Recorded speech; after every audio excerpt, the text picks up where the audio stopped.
നമസ്കാരം. Thrissur Pattikkad natural life ഹോസ്പിറ്റലിൽ ഇന്ന് നമ്മോടൊപ്പം ഉള്ളത് കോതമംഗലത്ത് നിന്ന് വന്ന സുനിത ആൻറ്റിയാണ്. നമുക്ക് അവരോട് അവരുടെ വിശേഷങ്ങളൊക്കെ ചോദിച്ചറിയാം. മാഡത്തിന് ഇവിടെ വരുന്നേക്കാൻ മുന്നേ എന്തൊക്കെ ബുദ്ധിമുട്ടുകളാണ് ഉണ്ടായിരുന്നത്? എനിക്ക് പ്രഷർ കൂടുതലായിരുന്നു. പിന്നെ ഒരു സർജറി കഴിഞ്ഞതായിരുന്നു, സ്പൈനിൻ്റെ സർജറി കഴിഞ്ഞായിരുന്നു. അതിൻ്റെ ബുദ്ധിമുട്ടുകൾ ഉണ്ടായിരുന്നു. പ്രഷർ നല്ലോണം കൂടിയിട്ടുണ്ടായിരുന്നു. ഇവിടെ വന്നിട്ട് മാറ്റം ഉണ്ടോ? മാറ്റം എനിക്ക് 2 ദിവസത്തിനുള്ളിൽ നല്ല വ്യത്യാസം വന്നു. പ്രഷർ നല്ല വ്യത്യാസം വന്നു, നോർമലായി. പിന്നെ വേദനകളൊക്കെ ആണെങ്കിലും നല്ല കുറഞ്ഞിട്ടുണ്ട് നന്നായിട്ട്. ഇവിടുത്തെ ഭക്ഷണ രീതികളൊക്കെ ഇഷ്ടപ്പെട്ടു? ഭക്ഷണ രീതികളൊക്കെ നന്നായിട്ട് ഇഷ്ടപ്പെട്ടു. ഫുഡ് അവിടെ വീട്ടിലൊക്കെ ഇത്തിരി എരിവൊക്കെ കൂടുതലാണ് ഞങ്ങൾ കഴിക്കാറ്. പക്ഷെ ഇവിടെ വന്നിട്ട് ഇങ്ങനെ കഴിച്ചിട്ടും കുഴപ്പമൊന്നുമില്ല. ഞാൻ പിന്നെ നോൺ വെജ് കഴിക്കാറില്ലായിരുന്നു. അപ്പം അതുകൊണ്ട് എനിക്ക് വലിയ പ്രശ്നമില്ല കഴിക്കണേനൊന്നും. എത്ര ദിവസമായി അപ്പോൾ വന്നിട്ട്? ഞങ്ങൾ ഇന്ന് 10 ദിവസമായി വന്നിട്ട്. 10 ദിവസം.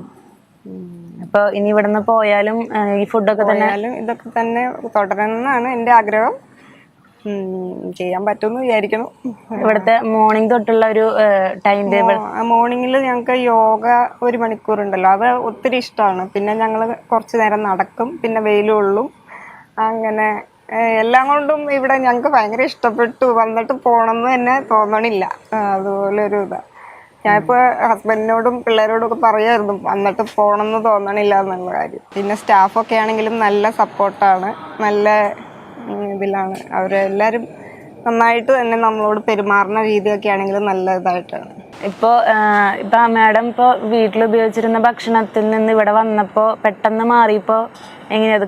എനിക്ക് യോഗ ചെയ്തപ്പോൾ, യോഗയൊന്നും ചെയ്യാറില്ല ഞാൻ. അപ്പോൾ യോഗ ചെയ്തപ്പോൾ എനിക്ക് വയറിൽ ചെറിയ വേദന പോലെയൊക്കെ ഒരു ദിവസം ഒന്ന് ഫീൽ ചെയ്തായിരുന്നു. പിന്നെ അതൊന്നും കുഴപ്പമില്ല. ഭക്ഷണ രീതി എനിക്ക് ഇത് തന്നെ കണ്ടിന്യൂ ചെയ്യണമെന്നാണ് ആഗ്രഹം. മാഡം ഇവിടെ വന്നപ്പോൾ കുറേ പേരായിട്ട് കൂട്ടൊക്കെ ആയോ? ഒത്തിരി പേരുമായിട്ട്, ഒത്തിരി ഏജ് ഡിഫറൻസ് ഉള്ള ഒത്തിരി പേരുമായിട്ട് കൂട്ടുകൂടാൻ പറ്റി. ആൻറ്റിമാരൊക്കെ ആണെങ്കിലും നല്ല വൈകുന്നേരത്തെ ഒത്തുകൂടൽ ഞങ്ങൾക്ക് ഒത്തിരി ഇഷ്ടമായിരുന്നു. പാട്ടുപാടലും ഇതൊക്കെ ആയിട്ടുള്ളത്. എല്ലാം കൊണ്ടും പോണമെന്ന് തോന്നണമെന്നില്ല. നല്ലോണം കുറവുണ്ട് ഇവിടെ? നല്ല വ്യത്യാസമുണ്ട്.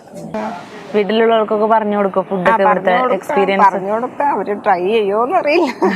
ഇവിടുത്തെ എക്സ്പീരിയൻസ് ഒക്കെ പോയി ഷെയർ ചെയ്യില്ലേ? ഷെയർ ചെയ്യും, തീർച്ചയായിട്ടും. ഞാനിപ്പോ തന്നെ കുറെ പേരോടൊക്കെ പറഞ്ഞു, എൻ്റെ റിലേറ്റീവ്സിനോടൊക്കെ പറഞ്ഞായിരുന്നു, ഇങ്ങനെ വന്ന് നിൽക്കാനൊക്കെ പറഞ്ഞായിരുന്നു. ഈ ഹോസ്പിറ്റലിൽ വന്നിട്ട് ഇപ്പൊ മാഡത്തിന് ഏറ്റവും കൂടുതൽ ഇഷ്ടപ്പെട്ടത് എന്താ? അത് ഞങ്ങളുടെ വൈകുന്നേരത്തെ ഒത്തുകൂടലാണ് ഏറ്റവും ഇഷ്ടമായത്. അത് 7:30 ആവാൻ നോക്കിയിരിക്കാം ഞങ്ങളെല്ലാരും. 7:30 ആവാനായിട്ട് എല്ലാരും കൂടെ ഒത്തുകൂടി നല്ലൊരു. എത്ര നേരം ഉണ്ട് നൈറ്റ് ഗ്യാതറിംഗ് ഒക്കെ? എത്ര നേരം ഉണ്ട്? 1 മണിക്കൂർ, 7:30 തൊട്ട് 8:30 വരെ. പിന്നെ ഇവിടെ വന്നിട്ട് ഞങ്ങളുടെ നാട്ടിലൊന്നും ഇല്ല മലയെണ്ണാൻ, അങ്ങനെയുള്ള മയില് ഒന്നുമില്ല. അതിനെയൊക്കെ കാണാൻ പറ്റി. അതിൻ്റെയൊക്കെ വീഡിയോ എടുത്തു. അങ്ങനെയൊക്കെ രാവിലെ. പിന്നെ നല്ല കാറ്റാണല്ലോ ഇവിടെ. ഞങ്ങൾക്ക് അവിടെ ഞങ്ങൾ ഇവിടെ വന്നു കഴിഞ്ഞപ്പോൾ ശരിക്കും ഒരു റിസോർട്ടിൽ വന്ന ഒരു ഫീലിംഗ് ആയിരുന്നു. യോഗയൊക്കെയാണ് ഞങ്ങൾക്ക് ഏറ്റവും ഇഷ്ടമായത്. യോഗ അങ്ങനെ കാര്യങ്ങളൊക്കെ ഒത്തിരി വ്യത്യാസം വന്ന പോലെ, ശരീരത്തിന് തന്നെ ഒരു ഭയങ്കര ഒരു എനർജി പോലെ തോന്നുന്നുണ്ട് ഇവിടെ വന്നിട്ട്. 2 ദിവസം കൊണ്ടും 3 ദിവസം കൊണ്ടും ഒക്കെ ഒരുപാട് വ്യത്യാസം വന്നവർ ഉണ്ട്. വെയിറ്റ് കുറഞ്ഞിട്ടുണ്ട് കുറേ പേരുടെ. എൻ്റെയും 2 കിലോയിൽ കൂടുതൽ കുറഞ്ഞു. അവർക്ക് ഷുഗർ, പ്രഷർ, കൊളസ്ട്രോൾ ഉള്ളവർ, വണ്ണം കൂടുതലുള്ളവർ, കിഡ്നി പേഷ്യൻസ് ഉണ്ടായിരുന്നല്ലോ, പിന്നെ സ്കിൻ പ്രോബ്ലം ഉള്ളത് ഒക്കെ ഒത്തിരി പേരുണ്ട്. ഇപ്പൊ പേഴ്സണലായിട്ടൊരു കാര്യം ചോദിക്കട്ടെ, ഇപ്പൊ ഈ മുടിയുടെ രഹസ്യം എന്താ? മുടി എനിക്ക് പാരമ്പര്യമായിട്ട് ഉണ്ട്. സാധാരണ വെളിച്ചെണ്ണയൊക്കെ തന്നെയാണ് തേക്കണത്. അതൊന്ന് ഫ്രണ്ടിൽ കിട്ടെ. ഓക്കെ, നീ പറഞ്ഞോ.